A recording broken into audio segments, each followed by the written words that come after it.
দেখুন, যদি আপনার হঠাৎ করে কোনো রোগ সৃষ্টি হয়ে গেছে, অর্থাৎ আপনি রোগগ্রস্ত হয়ে পড়েছেন, তাহলে চিকিৎসকের পরামর্শ নিন এবং সাবধানতা অবলম্বন করুন। এবং জ্যোতিষ অনুযায়ী আপনারা কি উপায় করবেন সেই বিষয়ে আপনাদের জানাবো। দেখুন, প্রত্যেকদিন সকালে ভগবান সূর্যদেবকে জল অর্ঘ্য দিন, প্লেন জল, সাদা জল, এবং সকাল এবং সন্ধ্যাকালে চন্দ্রশেখর অষ্টকের পাঠ অবশ্যই করতে থাকুন। যদি একান্তই পাঠ করা সম্ভব না হচ্ছে শারীরিক কারণে, তাহলে মোবাইলে শোনার চেষ্টা করুন। নিয়মিতভাবে রাস্তার যারা স্ট্রিট ডগ রয়েছে, কুকুর রয়েছে, তাদেরকে রুটি, বিস্কুট, পাউরুটি এগুলো আপনারা খেতে দিতে পারেন।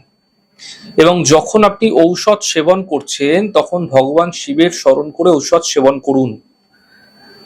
যদি আপনারা এমনটি নিয়মিতভাবে করছেন এবং চিকিৎসকের পরামর্শ অনুযায়ী চলছেন, তাহলে নিশ্চিতভাবে আপনি খুব দ্রুত সুস্থ হতে পারবেন।